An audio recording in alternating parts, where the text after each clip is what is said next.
ધોલેરાના બાવળિયારીમાં ઇતિહાસ સર્જાયો છે. ખાનગી કંપનીનું રોકેટ ટેસ્ટિંગ સફળ થયું છે.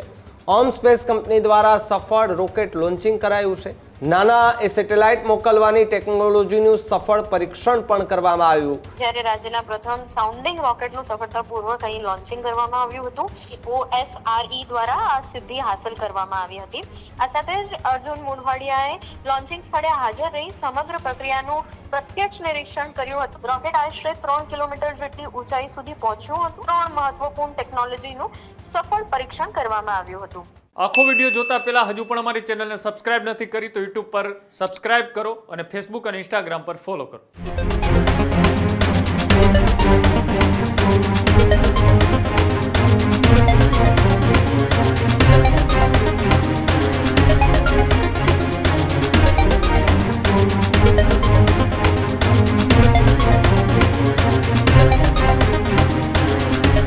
ધોલેરાના બાવળિયારીમાં ઇતિહાસ સર્જાયો છે. ખાનગી કંપનીનું રોકેટ ટેસ્ટિંગ સફળ થયું છે. ઓમ સ્પેસ કંપની દ્વારા સફળ રોકેટ લોન્ચિંગ કરાયું છે, જ્યાં બાવળિયારીની ધરતી પરથી આકાશ સર કરવાની તૈયારીઓ જોવા મળી છે. નાના એ સેટેલાઇટ મોકલવાની ટેકનોલોજીનું સફળ પરીક્ષણ પણ કરવામાં આવ્યું, જે કેબિનેટ મંત્રી અર્જુન મોઢવાડિયા કે જે ઉપસ્થિત રહ્યા હતા અને તેમની ઉપસ્થિતિમાં આ રોકેટ જે છે તેનું લોન્ચિંગ કરવામાં આવ્યું.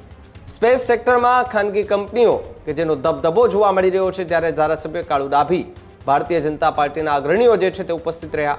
ત્યારે સ્પેસ સ્ટાર્ટઅપ ઓમ સ્પેસની આ મોટી સફળતા જે છે તે જોવા મળી રહી છે. ત્યારે તમે જુઓ કે જ્યાં ખુલ્લું રણ છે અને આ ખુલ્લા રણની અંદર એ ગુજરાતના ધોલેરામાંથી એક રોકેટ જે છે તેને લોન્ચ કરવામાં આવી અને કેટલા બધા લોકો આપણે આ દ્રશ્યો દેખાઈ રહ્યા છે કે ત્યાં પહેલાં એ તૈયારીઓ કરી દેવામાં આવી.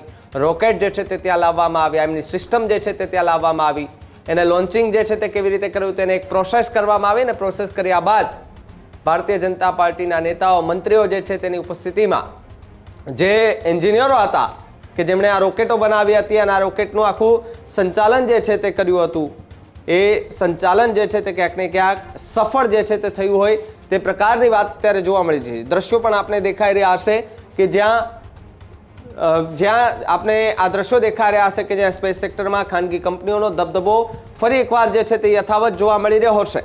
અર્જુન મોઢવાડિયા પણ ઉપસ્થિત રહ્યા હતા, પોલીસના જવાનો જે છે તે ઉપસ્થિત રહ્યા હતા, અધિકારીઓ ઉપસ્થિત રહ્યા હતા અને આ રોકેટનું લોન્ચિંગ જે છે તે ત્યાંથી કરવામાં આવ્યું હતું અને એના ઐતિહાસિક દ્રશ્યો જે છે તે ત્યાંથી સામે આવ્યા છે અને ઐતિહાસિક દ્રશ્યો પણ જે છે તે તમે જોયા છે, જેની અંદર તમામે તમામ લોકો કે જે સફળ પરીક્ષણ થયું તે બાદ ખુશીનો માહોલ જે છે તે જોવા મળી રહ્યો હતો.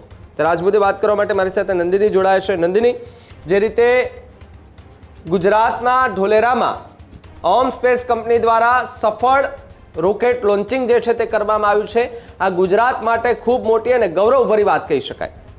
જી બિલકુલથી ભાવિક, અમદાવાદ નજીક ધોલેરાના બાવળિયારી ખાતે આજે ગુજરાત માટે એક ઐતિહાસિક ક્ષણ સર્જાય એવું આપણે નિશ્ચિતથી કહી શકાય, કારણ કે જ્યારે રાજ્યના પ્રથમ સાઉન્ડિંગ રોકેટનું સફળતાપૂર્વક અહીં લોન્ચિંગ કરવામાં આવ્યું હતું, જેમાં વિજ્ઞાન અને પ્રૌદ્યોગિકી મંત્રી એટલે કે અર્જુન મોઢવાડિયા ખાસ ઉપસ્થિત રહ્યા હતા અને અમદાવાદ સ્થિત સ્ટાર્ટઅપ જેનું નામ છે Om space rocket and exploration private limited એટલે કે OSRE દ્વારા આ સિદ્ધિ હાંસલ કરવામાં આવી હતી. અવકાશ સંશોધન ક્ષેત્રે ગુજરાત માટે આ બહુ જ મહત્વપૂર્ણ પગલું આપણે ગણી શકીએ છીએ. આ સાથે જ અર્જુન મોઢવાડિયાએ લોન્ચિંગ સ્થળે હાજર રહી સમગ્ર પ્રક્રિયાનું પ્રત્યક્ષ નિરીક્ષણ કર્યું હતું અને યુવા વૈજ્ઞાનિકોની ટીમને પણ અભિનંદન પાઠવ્યા હતા. હવે ખાસ વાત કરીએ આ લોન્ચિંગની તો બાવળિયારી ખાતે નિર્મિત અસ્થાયી લોન્ચિંગ કોમ્પ્લેક્સ પરથી 14 માર્ચના રોજ બપોરે લગભગ 1 વાગે આ સિંગલ સ્ટેજ સબ ઓર્બિટલ રોકેટે ઉડાન ભરી હતી. રોકેટ આશરે 3 કિલોમીટર જેટલી ઊંચાઈ સુધી પહોંચ્યું હતું અને આ દરમિયાન પ્રોપલ્શન સિસ્ટમ, એવિયોનિક્સ સિસ્ટમ તેમજ ઓટોનોમસ રિકવરી સિસ્ટમ જેવી 3 મહત્વપૂર્ણ ટેકનોલોજીનું સફળ પરીક્ષણ કરવામાં આવ્યું હતું. રોકેટમાં એક મિની સેટેલાઇટ પણ ઇન્સ્ટોલ કરવામાં આવ્યો હતો જે હવામાન સંબંધિત મહત્વપૂર્ણ ડેટા એકત્રિત કરી શકે તેવી ક્ષમતા ધરાવે છે.